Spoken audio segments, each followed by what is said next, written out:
Welcome back, fellow shop rats. This is the last episode in season 5 of Mike R's shop. Crazy. Hard to believe we started this channel in the fall of 2019 with this very car, some of the very first videos here on the channel. It wasn't until early of 2020 that we got serious about making this an actual show and growing the channel. I'm sure we're no different than about a million other people on YouTube. It seemed like the thing to do at the time. A lot of people have fallen off that I know that were doing that. We've stuck with it. We've surpassed, we're probably right around somewhere around 800 episodes on the channel, and we have surpassed 3,160 subscribers so far, which I think is pretty good considering the kind of work that we do here in the special interest this kind of stuff is. As I said, this was the very first car on the channel, and we really started getting serious about working on it sometime in mid-2020. This car has been a fabrication project. It was rotted out from here all the way to the rear bumper. We've hand fabricated frame rails out of tin. We've done a lot of work to this car. It is getting close to being ready to come off of the rotisserie. I was actually hoping to have that ready to do for today's episode, but I'm a ways out. That's normal, the way life goes. If you went back to early 2020, this was a car that I was focusing on. The front clip wasn't painted. We got the front fenders all finished up and painted early in 2020. We worked on it off and on for a while, and last year we got the grille painted, a lot of detail work done. Becky and I got the wiring done, and we got this car licensed this last year. So on this one, we've come a long way, baby, and we've put quite a few hundred miles on this car this past summer as we've driven it around and had tons of fun with it. I've only been working on it for 25 years. It's about time that it gets done. So needless to say, I've been doing some reminiscing just about what the last 5 seasons has been like here on the channel, but more I'm looking at what is season 6 going to look like. First of all, the rhythm of the channel is we are in fabrication season, which starts usually in November and goes until March or April. We spend that 4 or 5 months focused heavy on the deep fabrication projects like the Stitches Challenger, the Forsyth Duster, which you're going to be seeing stuff coming on real soon on that as well, and a couple other projects that we have here. We have 13 or 14 project cars that we're working on. Some of them are on hold. I've got a new one here I'm going to reveal to you today. I'm so excited about this one. Actually, that one's Becky's, but I'll show you that in a minute. But I'm looking forward to what's coming in season 6. There's a lot of stuff that happens here in the shop that you guys don't see, like this little Modine heater, hot water heater that we're putting in the back room of the house. I've got the core out of it to test it for leaks right now, make sure everything's good. I rehabilitated that and give it some patina treatment. It's a cool little hot water heater that will go right onto our outdoor wood burner. But my point in telling you that is I started actually working back here a week ago and cleaning up that workbench. If you've been around for a while, that one's been a mess. This is a disaster area again. This is a disaster area. That's not too bad over there. Point is, we do so much stuff in this shop beyond what you see here on the channel. And sometimes the shop just looks rode hard and put away wet. But we have a series that we started last year, actually on shop organization and maintenance. And it's really exciting stuff. If you haven't seen that, check it out. There'll be a lot more coming on that in season 6. Another huge milestone was the addition of the Bridgeport and the Cincinnati lathe on top of our Powercraft lathe that we got the previous year. Getting these pieces of equipment in this shop has been a game changer. If you've been around the channel at all, you already know this, but if you're new here, we try to do things for pennies on the dollar. We do them for next to nothing. For example, my nephew had this lathe in his shop, or this mill in the shop he wasn't using. He said, "Uncle Mike, why don't you take those 2 pieces of equipment to your shop? You'll use them. I'm not ready for them." So I have these pieces of equipment free of charge to use as long as I need, and eventually my nephew will get them back, but I will probably be old and retired at that point. But we've had all kinds of really cool stuff going on here, things that I never thought would happen, dreams becoming a reality in major ways, and it's been really exciting. All of that's kind of happened in season 5 here at MKS.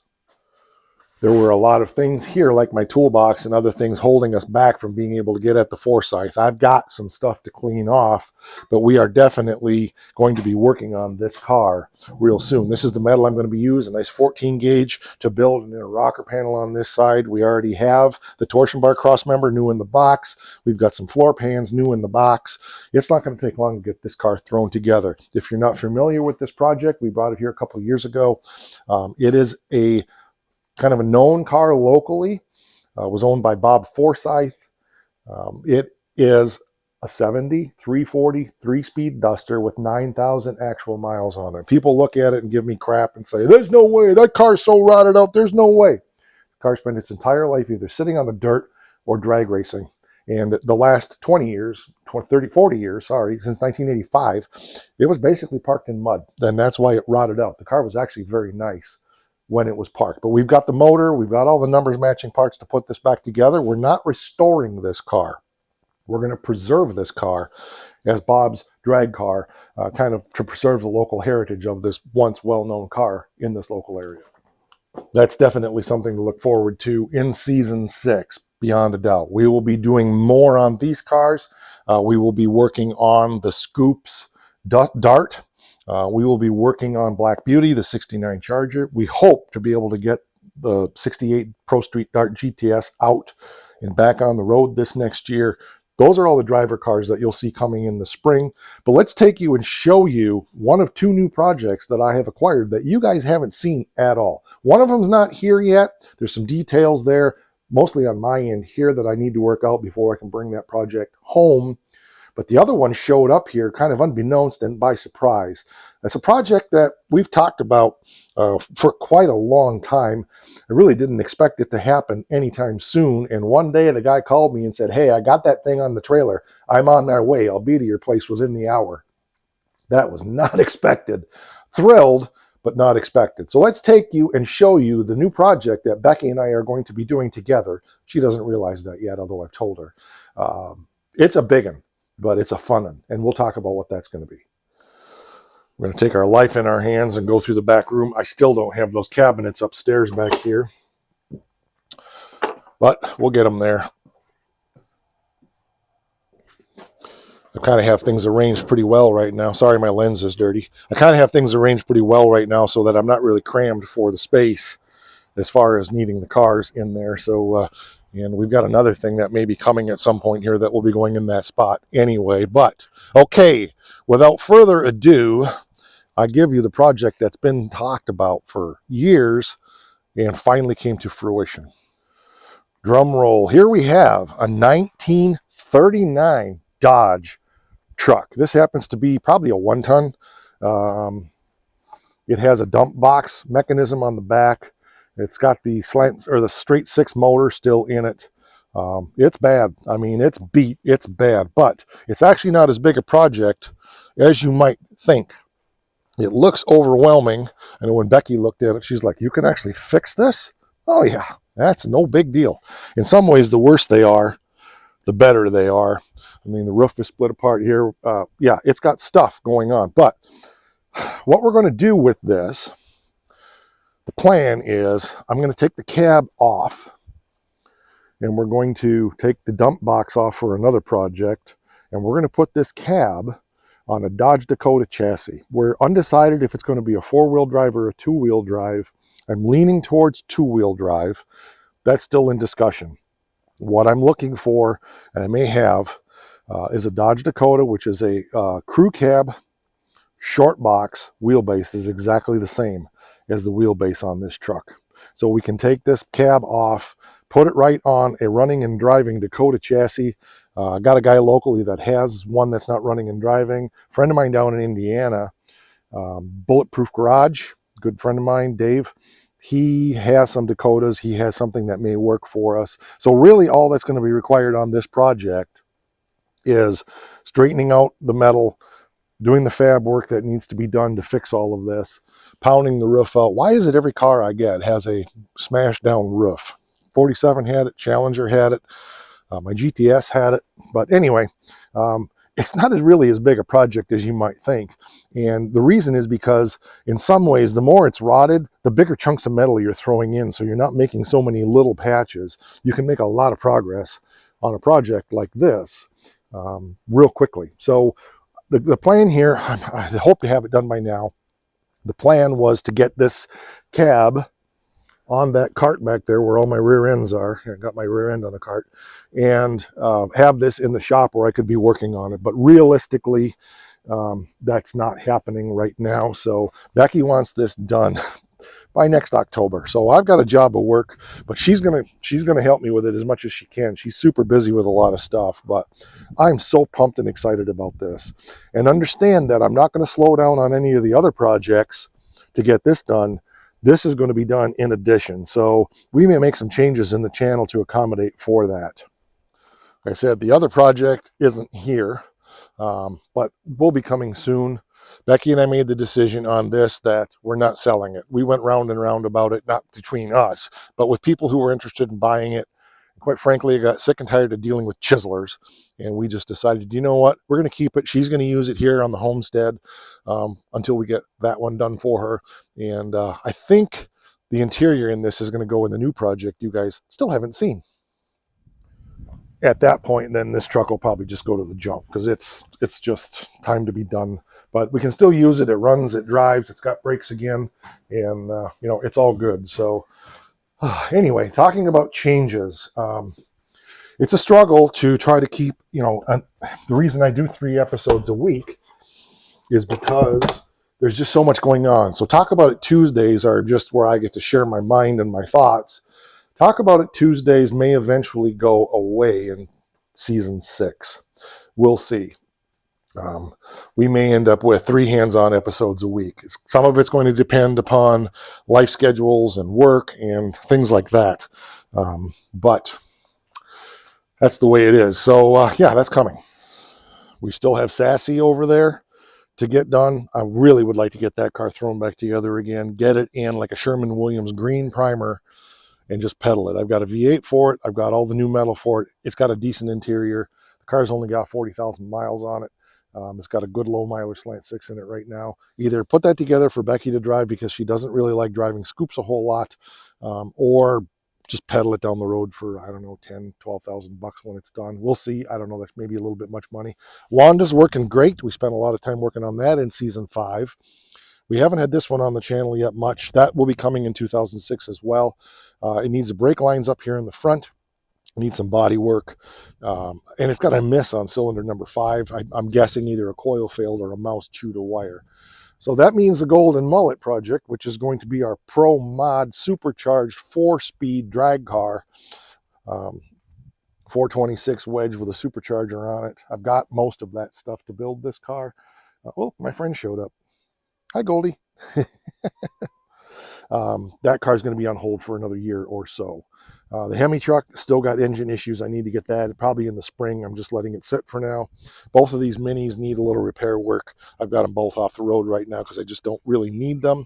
This blue one's going to go back on the road soon probably. And of course the 26 Oakland is in there. That's coming in the shop here in January to pull the oil pan off of and just inspect the engine, make sure everything's good because that car was parked for 75 years. There goes Flash. Good old Fat Fanny here is a dream come true for sure. I've wanted a fat fendered car for a long time. Now we got a fat fendered truck, so that's going to be cool. You'll see that one unfold as things unfold. And we will be getting the other project home, hopefully soon. I need to talk to the guy where it's at right now and see what the status is. I think things have changed enough here that bringing it home, I got the red truck out back, the 92 TBI truck that's back there. That one needs to be stripped out and gotten rid of. But being as the other vehicle that I'm bringing home is a truck, I may hang on to that one for a little longer for some parts. I definitely have robbed a lot of stuff out of it for Wanda. So enough hints on the one that's not here yet. So in many ways, season 6 on MKS is going to be more of the same, but there's going to be some new stuff going on as well. So here's your homework assignment. What do you want to see more of on the channel? What do you enjoy the most? I'm not promising I'll give you that. We're definitely Stitches is our number one priority to get that thing finished and off the rotisserie. There's very little to do on it right now. I was just talking with my buddy John from the Life at Speed channel today, and he was encouraging me to go ahead and put the torque boxes in that car before I take it off the rotisserie. It could be done after. I'm still waffling on whether or not I'm even going to put torque boxes in it. So there's that. With those subframe connectors that are in there that are tied heavily into the rear frame, I don't know how necessary they really are going to be, but we'll make that decision soon. Lots going to be coming on the channel. Like I said, I don't plan on changing the format of the channel at this point to doing less episodes. We've been putting out episodes Friday, Sunday, and Tuesday. Tuesdays have been talked about it, so that may change. We've also been putting out YouTube shorts with pretty good success. I kind of have a weird system that I use. If my Sunday video doesn't seem to perform real well, I'll put a short out on Monday. If my Tuesday video doesn't seem to perform real well, I'll put a short out on Wednesday. If both of those videos perform really well, then I might put a short out on Thursday. We've been getting some good channel growth from the short. Sometimes I'll do more than one in a week. It just depends on my time. And that's going to be the biggest thing. None of this requires much money, okay? I don't have much money into any of this, just lots of time. I take on projects that other people would deem beyond repair. You saw that 39 Dodge. That's the kind of stuff I like to take on. Nobody else, mostly nobody else would take on that kind of stuff anyway, and I love to fabricate. So lots more fabrication definitely coming in season 6.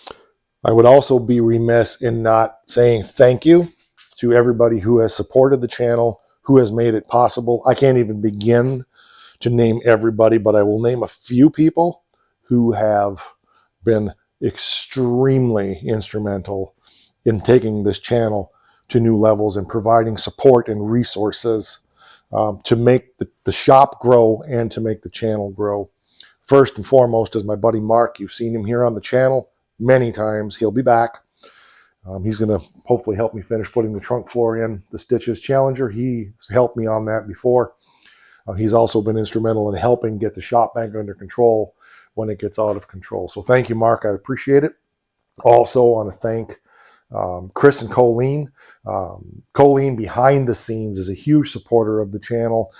She picks stuff up and sends it up here for me on the channel. Like, for example, one thing, there's been many, is these hand holders for spray cans. She sent those up. She sent me some box openers, all kinds of stuff. But the biggest support Colleen always is letting her husband, Chris, my good buddy Chris, we call him Creeb, come and spend time here. He spends a lot of time up here in the shop helping me. He's the one that helped me get the, he did it. He didn't help me. It's not like I have a mouse in my pocket. Get the 483 phase wired into the shop here for the mill and for the new lathe. He does a lot of electrical work here in the shop. He's done some work on Stitches for me and with me. He's worked on the Oakland. He's always looking for pieces of equipment or supplies that he knows I need, and he's bringing those up here. Just a tremendous support and a very good friend for a very, very long time. He's also a crew member in the band, so there's also that. There are so many people, I can't even begin to name them all, and I probably shouldn't try to, because the more I try to name, the more I'm going to leave out. But there's one person I didn't mention yet that does more for this channel than probably anybody, and that's Becky. She's a moral support. She's an encouragement. She's always showing interest. She likes to be on the show when she can. She's super busy. She keeps me accountable. She encourages me when I want to quit. There's times I do want to just give up and say, you know what, I need to just give up on this YouTube thing, but she won't let me. She says, keep after it. You've invested a lot of time in this. Plus, she knows without the YouTube channel, I wouldn't be making near the progress on the projects that I am. The accountability of a deadline really does make a difference. So that's my final thank you. There's all kinds of other people that are in, the names are on the one slide every episode. If I didn't call you out, it's not because you're not important to me. I'm only calling out the ones that are coming to my mind right now. And it's just, you know, it's the end of the day and I'm tired. But anyway, that's it for this one. I just wanted to talk about where we've been, where we're going, and new exciting projects that are coming. And who knows what's going to happen in 2 months. Some other cool thing, maybe a Hemi will show up for the Challenger, and we'll be looking at this car completely differently. Probably not. But you never know, right? So my guess is my son would want the Hemi in his Charger. If you want to help grow the channel, there's a few things you can do. My email address is always in the description. If you want to send me stuff, shoot me an email. We can make arrangements. You guys send me so much stuff. It's just crazy, crazy, crazy. Oh, I want to thank Super Clean also for all of their support. Jessica, thank you. You're a rock star. I appreciate you so much, and I appreciate all that you do here, not only for me, but for the whole MKS family. If you want to shoot me an email because you want to send me something, I'll give you my address via email. If you have questions, I get people that shoot me questions all the time, technical questions. I'm happy to, as much as I can, answer those questions. We have a group and a business page over on Facebook. Just look for MKS, My Car Shop, as it's spelled here on YouTube, over on Facebook. Or there's an MKS Fabrication group. You're welcome to join as well, where there's a lot of stuff that's shared over there. So there's just a lot associated with all of this. But again, I want to thank each and every one of you for being here. The biggest thing you can do to help this channel is share it with other people. Get other people to subscribe. Get them to share it with their friends. The more shares, the more likes, the more subscribes we get, the more the channel grows. And it just really helps more than you know. So I appreciate it. Welcome to the beginning of season 6, starting just a couple days from now on Friday. We will catch you on the next one real soon. I'll be here. You should too. Oh yeah, don't forget. It's important. You know that if you've been here for a while.